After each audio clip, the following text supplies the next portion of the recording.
Okay, hi, this is Dirk. Hi. Hi, Vern. We'll be talking to Ferne Pearlstein today for LearnMedia.tv. Now, Fern, I was intrigued by your documentary, The Last Laugh. I have to compliment you. I've seen many documentaries, but never on the level where you feel for everyone. That you feel for every participant, but with The Last Lap, you could see every point of view, and that's very rare that someone gets that message across. I mean, but even from the start, when it says whoever has cried enough laughs, that it captures the essence of the whole documentary, and it's a rare thing. So I like to compliment you with that. Thank you. No problem. But did you when you did the document, did you have any issues with because okay, it's about a very dodgy kind of subject, not dodgy but controversial. It can be seen as controversial by some people, having the last laugh and then about the Holocaust, but it's not only about the Holocaust but mainly about Holocaust and also World War II, and Rwanda was also mentioned in it, and then combine that with humor. I've had it myself. I did a blog and I got an awful lot of bad vibes, so to speak. I could use other words, but I want to keep it clean. So I can imagine that you might have had a similar situation. Am I correct in believing that? I think that when I was pitching the idea and trying to get it started, I had a little bit of that immediate response. Yeah. I think that because Renee Firestone, the survivor who now just turned 96, is in the film, and she gives the audience permission to laugh, and it was done in a sort of I'm gonna rename it. Close the door. Sorry. Oh, okay. Close it all the way, please. Sorry. Oh, you're all right. What I was saying is, I think because Renee Firestone, the survivor in the film, she gives the audience permission to laugh. I think it was done in a more, I think the idea of the film scared people more than the film itself. Yeah. But I think that I purposely, it was so important for me to do it in a sensitive, thoughtful way, where I wasn't doing it just to, shock people and like show people the insensitivities of it. I was, going in, asking, leaving the audience the opportunity to make the decision themselves, because I don't think it's okay for everybody. I think every circumstance, every person, what we bring to it, the context of how we hear these jokes, it's different for everybody. Yeah, and that's such an important point you made. It's the context, and often that gets forgotten. But yeah, I was so pleased when Renee Firestone also mentioned Rwanda, and I hadn't even realized because we all know about the genocide. But when she came up to figures of 1 million people killed within 4 months, I think, yeah, that's just something mind-blowing. Yeah, it is. Well, that is why I was so attracted to Renee from the get-go, because it was important for me to find somebody. She's an anti-genocide activist. She is, goes around talking about, she's not just about never again the Holocaust. She is never again, we need to change how we have to open up to everybody and apply what we know to every oppressed group and person, and that's what I love about her, because she was able to see it not through that closed view. Yeah, she didn't see it only as a Holocaust survivor, but as a human being. And I thought that was good as well. And also, when she's talking to her friend Annie Ellie Gross, I think her name was. It's just such a difference. The attitude of the two women. Ellie was more. I think she was overcome with survivor guilt. I think that's probably the best way to. Oh, Ellie Gross in the film, you mean? Yeah, exactly. Whereas Renee, she said, "Well, we have to go on. We have to go on. We have to get on with our lives." And then, yeah, it's fascinating to see the difference between the two people. And again, from I can see both point of views. And I thought that was a very powerful message to get across. Yeah, and but just the subject of humor in different awful situations. I mean, I have to say I was surprised because I love Mel Brooks. He's one of my all-time favorites. I mean, I don't know how often I've seen Spaceballs or History of the World. I can either quote both movies on top of my head, but I was surprised that he actually didn't like the movie Life is Beautiful, La Vita Bella. And I thought that would be something he would endorse. But yeah, again, I could see his point of view, why he didn't. And then I think it was this Abraham Foxman. I expected him not to like the movie, and he did. And right. I thought that was just the way how that was captured in the documentary. I think was very powerful because the two men giving a similar message in a way, but in complete different ways. And I thought that right. was a whole thing to see. Well, yeah. It's interesting because what I've learned is there's two general groups that don't like that movie. Yeah. One is comedians, because I think that comedians find the film to be a little sappy. Yeah. I mean, I'm not speaking for myself. I'm speaking for like the people the comedians I spoke to.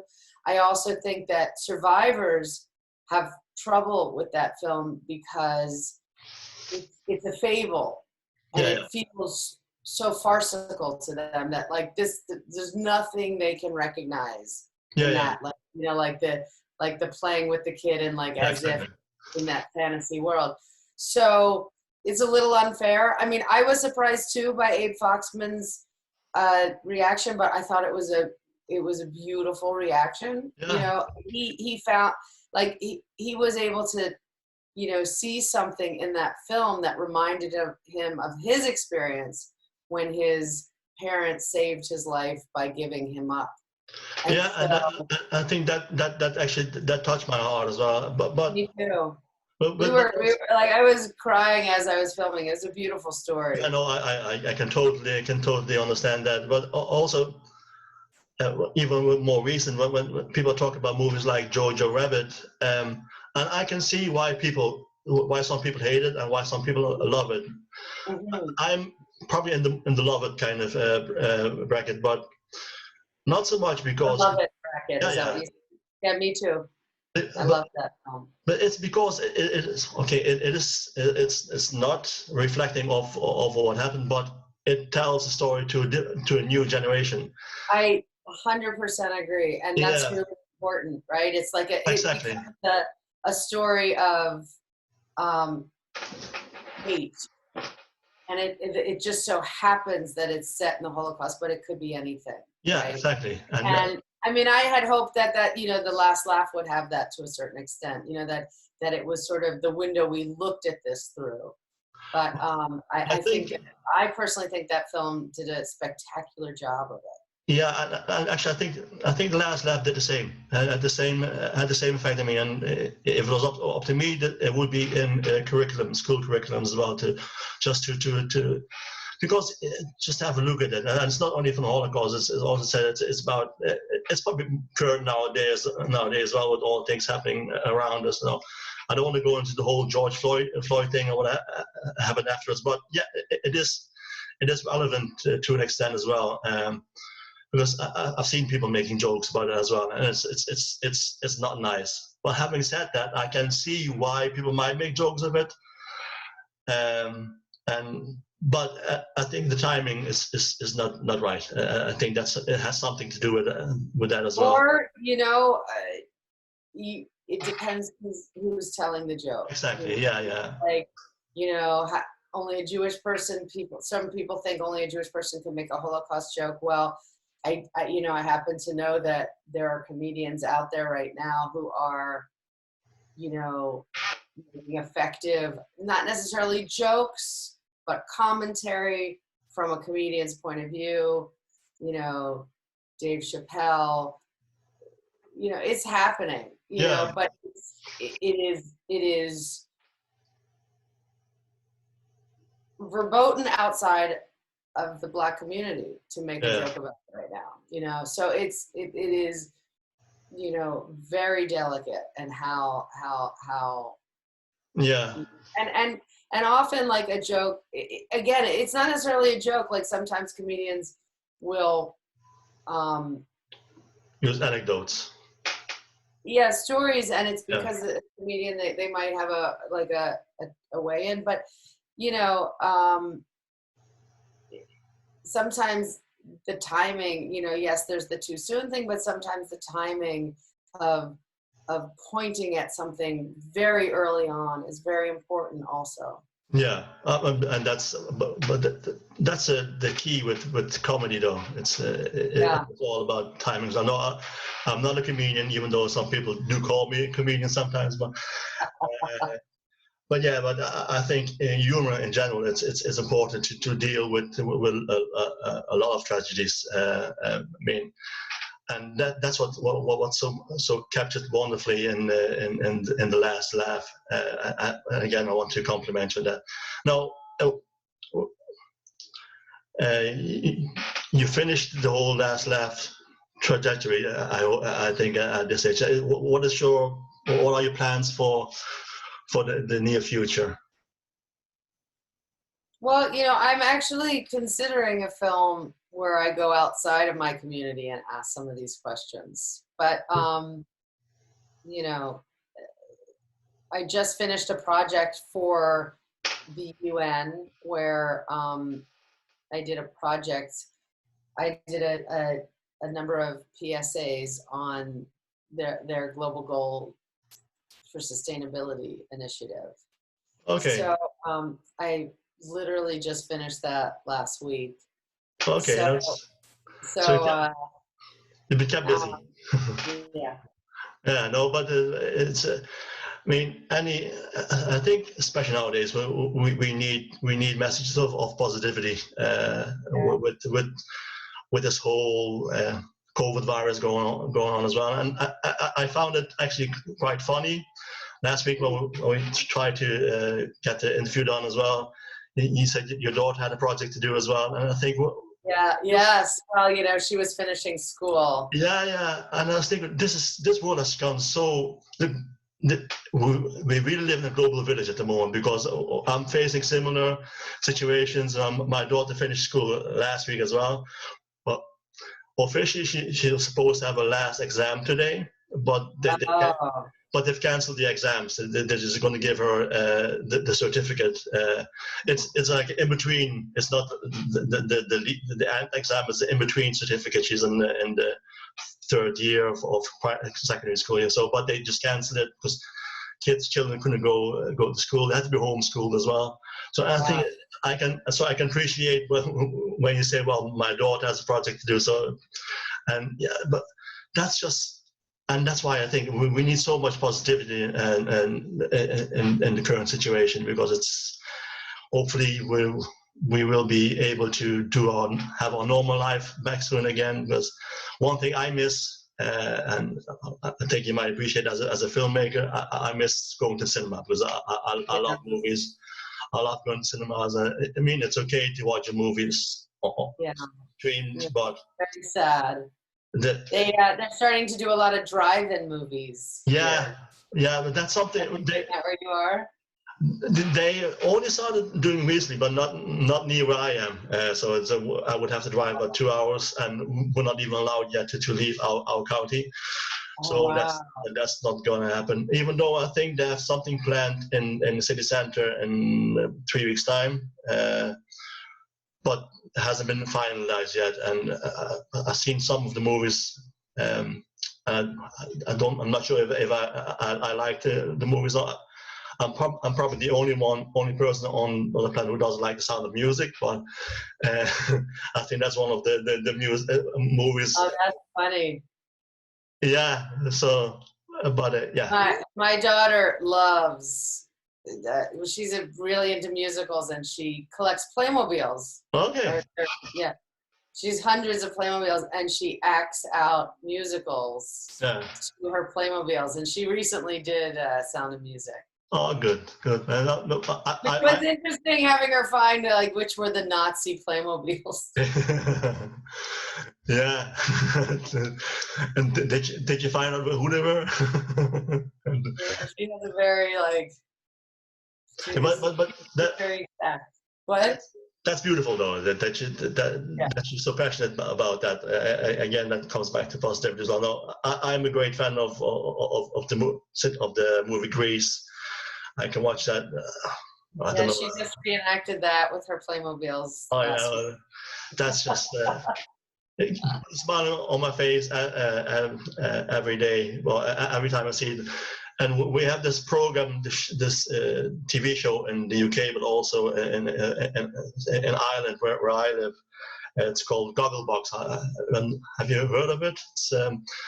It's basically watching people watch TV. It's just normal people watching TV, and that's what the show is about. And they give their commentary when they watch a program, or just their reactions. Initially, I thought, well, this is bizarre. I mean, is this what the world has come to? We're watching people watch TV, but it's compelling for some searches. It is compelling, and they actually had Greece on a couple of days ago. So I thought that's great. That's funny. Yeah, but what do you think, though, in general? What is the best? And I just want to bring it back to the Holocaust, because I'm passionate about the Holocaust. I mean, I'm not a child of a victim, or a child, even though my grandfather was executed during the war, but he wasn't Jewish. He was a Catholic man, but one of the reasons why I got into the Holocaust was researching him to see why he was executed. Was he because I knew he was in the army, but was it because of his resistance or whatever? I haven't found out yet, but I came across other stories, which from my hometown, which related to the Holocaust, which I was never aware of. So I thought, hey, there's something in this. And before I knew it, a couple of thousand logs down the line, a few million viewers. I just got drawn into it, and it's just some of the stories are so horrific and unfathomable to put into words. But what would you see as the best way now to educate the new generation, the young generation? I think that's an important thing to get across nowadays, because people forget about it. There's lots of things, and someone asked me before, when shall we stop telling the stories about the Holocaust survivor, Holocaust victims? I said, when I've said the last story about the last victim, then we can stop. I will talk about 6 million here, and I will never be able to finish.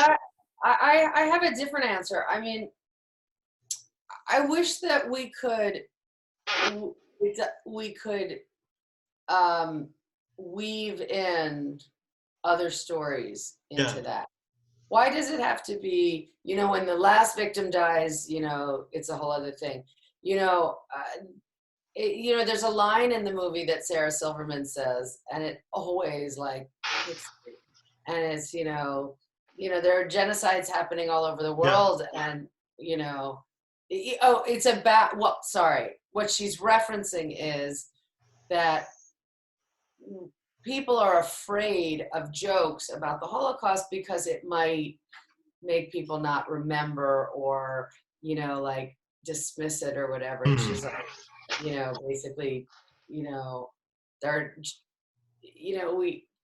we don't remember there are genocides happening all over the world. They're just not happening to Jews. So, I mean, to me, how do we come together? How do we teach our kids? We teach them what's going on, you know, as a result of systematic racism going on in, you know, since the beginning of, you know, the US history. We tell them about, you know, what went on in Rwanda. We tell them about all these different genocides, and the teaching should become intertwined in my mind. No, and You know? So then it's not a us and them. Why can't it be us, you know, all of us? And you're absolutely right there, but because and there have been many genocides. Even when you look at the Serbian wars, the Yugoslavian wars, awful things happened there as well, and people tend to forget as well, forget those wars as well. Yeah, and I think it's just if you can get a message across of how not to hate people. I think that can be a tricky one, because it's often when you look at racism. I had a few arguments over the last few days with some people and say, well, racism is not just only color. It's an issue of hate. It's an issue of ignorance. It's an issue of labeling people. And sometimes that gets forgotten as well. So I think if you just have a message of just not to hate each other, respect each other and each other's philosophies, whatever. If it's based on love, now there's some philosophies or some ideas I will never follow, like fascism, Nazism, all of that. Forget about it. That's based on hate. If there's a philosophy about love or respect, I think that's the. But it's not just like, okay, let's not hate each other. Why don't we get to know each other? Yeah, Why don't exactly. the problem to me is it's too much us and them. Yeah. Like I grew up in a Jewish community where the Holocaust was, you know, it was what we learned. I didn't learn it in the context of what was happening to other people necessarily at the same time. I should have. If I did, you know, if we did all together, you know, there would be more empathy. You know, it's too much of an us and them situation in my mind. Yeah, and that's absolutely true. And sometimes we just have to listen to people as well. And even if we don't necessarily agree with the point of view, we still have to listen. Because I was watching a documentary last night. It was done by a former British parliamentary, Ed Balls, his name. He was going across Europe investigating all kind of the rise of racism and anti-Semitism in Europe. And he met people who were actually voting for far-right politicians, but when he spoke to them, they weren't bad people. They were just not listened to. And I think sometimes we just have to listen to people as well, because, as you said, we have to get to know each other, and we have to get away from this ignorance of, well, I don't want to know you. You're different than me. That if someone is different than me, to me, that's often just a trigger to make sure I get to know them, because that makes it interesting. Because if we all stay in our small little groups, how boring can that be? So yeah, and but yeah, that's something politicians forget sometimes. They forget to listen to all points of view, and I think that's something that needs to be done as well. I mean, I'm not a great fan of politics. I have to be honest, especially not in the last couple of years. It's gone crazy, not only in the States or across the world, and often comes down to ignorance, not listening, not willing to educate yourself or inform yourself. So then we need to change the politicians. Do you know what I mean? Like at this point, let's change the face of the politicians. Exactly. I mean, and have more. Let's be more inclusive. Let's vote for candidates that have other people's, you know, needs in mind, and not just this old-fashioned way of, you know, I'll look after my people. that's how often it is. I mean, yeah, but people have this powerful tool and they often forget to use it. It's actually it's a pencil and you just tick the box and who you vote for, and it doesn't have to take a revolution to do this. Just vote for who you think represents you, or if you want change, vote for that person. So yeah. Actually, I don't want to keep you too long because you're a busy lady, and I have a few more interviews planned as well. And it was delightful to talk to you, and I finally got to hear your voice as well, because we've been chatting on Facebook quite a bit. But no, and again, well done on the last lab. It's I don't give compliments often, but to me it was a bit of a masterpiece, really. And it should be in any school's curriculum to have a day, watch the documentary, and then have a debate on it. I think that's one of the ways how we can educate our next generation as well. And as you said, about Renee Firestone, about that quote, "Never again." I often hear it, "Never again" or "never forget," but it becomes hollow after a while if you just keep saying it. You're not willing to do anything about it. And I think with documentaries like yours, we can do something about it. We can inform, we can educate, and I think it's one of the most powerful things you can do to educate children. So I'm going to say goodbye. And okay. Let me know if you have any other questions. No, do you have any questions? I mean, I'm saying in the future if you need to. But if you have any other questions for me, you know how to find me now. Okay. Okay. I might have one or two questions for you at some stage, but I'll text. I might have an idea for you for a movie or a film. Actually, okay. I'm working on something at the moment. It goes back to the Holocaust again. As I said, I'm passionate about it, and it's a story called Benny on the Train, and it's just about a small boy on a transport. That's more or less. I haven't finalized it yet, but something I'm playing with, and I think it would be a perfect thing, maybe to even do a kind of animated thing or something. But I'm working on it at the moment. If I'm have more flesh to the bones, I'll let you know. Okay. Yeah. Yeah, sounds interesting. Yeah. So that's what I hope to be an interesting person. Everyone's. Yeah, don't we all? Okay, thanks for. All right, well, thank you. It was nice to finally meet you. Exactly. Yeah. It took a bit though today. I mean, I don't know what happened, but. Oh, don't worry. I managed to be able to get a few things done at the same time, so it was not a problem. That's good. Okay. All right. Bye-bye.